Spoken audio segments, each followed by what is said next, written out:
इस कथा को सुनता है उसको परम धर्म की प्राप्ति होती है और उससे द्वारा वह संसार, जगत, जीव और जगदीश को जान जाता है और उसके जीवन में ऐसा कल्याण होता है कि वो तीनों त्रपाप जड़ से सहज समाप्त हो जाते हैं। बोल वृंदावन बिहारी। अब बोले देखो सबसे बड़ा एक और फल है। बोले क्या? अमित जी बहुत ध्यान से सुनिएगा। सब कर्मों का कर्म करने के बाद फल है। श्रीमद् भागवत की कथा श्रवण ऐसा फल है कि शुश्रूष भी तत्क्षणात्, शुश्रूष भी, बहुत ध्यान से सुनिए, ये संस्कृत के शब्द हैं, इनको जब तक अर्थ में नहीं लाओगे कथा का कोई अर्थ नहीं। श्रोतुम इच्छा इति शुश्रूषा तैहि शुश्रूष भी, केवल जिस समय आपको उसको सुन लेने की इच्छा हो जाती है, बाकी तो इच्छा करो और फिर वो कार्य करो, उसका फल मिलेगा। फल कहते हैं जब श्रीमद् भागवत ऐसे जो फल देने वाली भागवत है उसको आप केवल सुनने की, मेरे को सुनना है, तत्क्षणात् उसी क्षण हृदयवरुद्धते, भगवान आपके हृदय में अवरुद्ध हो जाते हैं।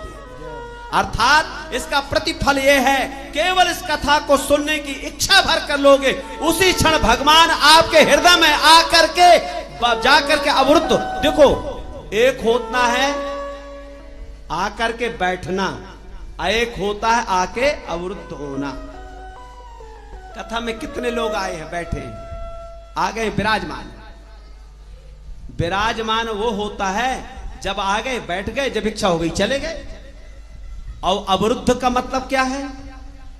अगर एक बार आप आकर के अवरुद्ध हो गए और बाहर से राजा बाबूजी ने गेट में ताला लगा दिया, जब तक कथा की आरती नहीं होगा कोई नहीं जा पाएगा, तब तक आप जा पाएंगे क्या?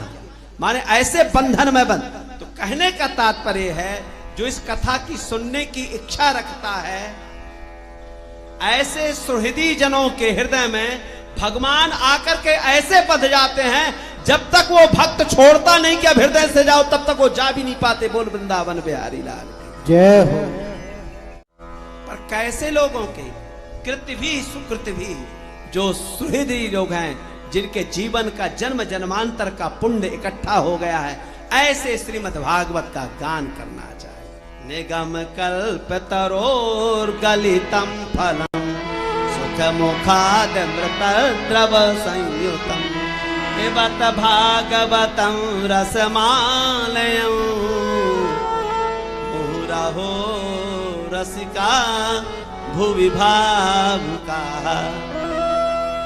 देखो अरे हम तो जाएंगे, कब जाएंगे भैया? जब कृष्ण जन्म हो जाएगा बड़ी भीड़ हो जाएगी। बोल वृंदावन में वो व्यवहार पाल आएंगे, कथा सुन रहे हैं, सब कथा हो रही, एक दिन तो हो आए। दो प्रकार के फल हैं, एक श्रीमद् भागवत रूपी अमृत फल, एक लोक का फल जिसको आम कहिए। उसका भी गड़बड़ नहीं है मामला। उसमें क्या क्या होता है? तीन पक्ष होते हैं। अंदर होता है एक बीज और उसके ऊपर होता है रस और उसके ऊपर होता है, अरे बोलो, छिलका, आवरण। समझ में आई बात? तो दो को ग्रहण करते हो, किसको निकालते हो? ऊपर का निकाल के फेंक देते हो, अंदर का निकाल के फेंक देते हो और केवल बीज का लेते हो। पर याद रखो, अगर पहले से ऊपर का निकल जाए तो बीज वाला ले पाओगे, बीच वाला क्या? और अगर अंदर का निकल जाएगा तो बीच वाला आ पाएगा क्या? इसका मतलब क्या है? ऐसे ये तो देखने सुनने में समझ में तो आता है। जो आवरण है जिसको आप छिलका कर रहे हैं, वो जाकर के रस का संरक्षण करता है, और जो अंदर बीज है वो रस का वर्धन करता है। जिसको आप फेंक रहे हैं अगर वो नहीं होता तो इसका वर्धन नहीं होता, और जिसको ऊपर से फेंक रहे हैं अगर ये नहीं होता तो उसका संरक्षण नहीं होता, और संवर्धन और संरक्षण नहीं होता तो आप उसके रस का पान भी नहीं कर सकते थे।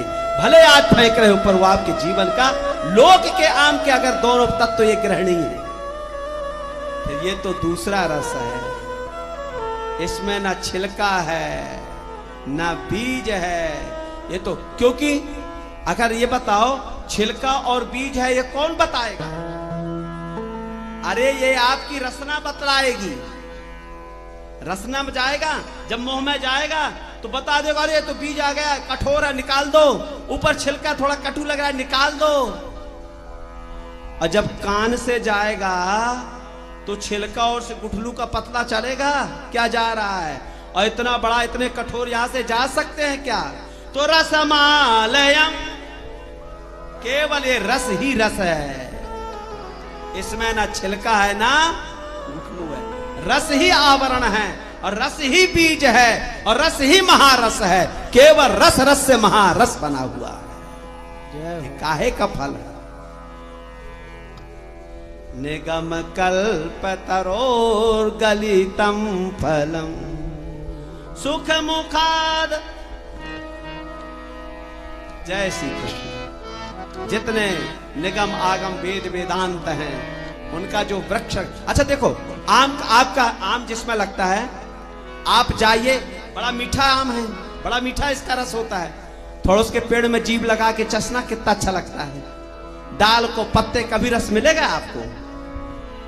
आपको जब तक वो वृक्ष से, टहनी से, पत्र, पत्र के बाद पुष्प, पुष्प के बाद फल, फल के बाद उसका जो निश्चित रस है, जब तक नहीं मिलेगा तब तक आपको आत्म संतोष नहीं। वेद वेदांतों में सब अमृत भरा है, पर आप उनमें कभी जिह्वा लगाओगे, कभी रस मन लगाओगे, मिलने वाला नहीं है। उन सब वृक्षों को एक वृक्ष बना करके और उसमें से जो ये अमृत फल लगाया, छिलका और गुठली से रहित, ऐसा महारस निगम कर पतरो। बोले इसका पान करो। बोले कब तक पान करो? आलयम, पहला अर्थ तो हमने बता दिया। दूसरा आसमंतात लयम, जब तक लय कहते समाप्ति को, जब तक जीवन समाप्त ना हो जाए तब तक इस रस का पान करते रहो। यही आपके जीवन की धन्यता है। सदा सेव्या सदा सेव्या श्रीमद् भागवती कथा।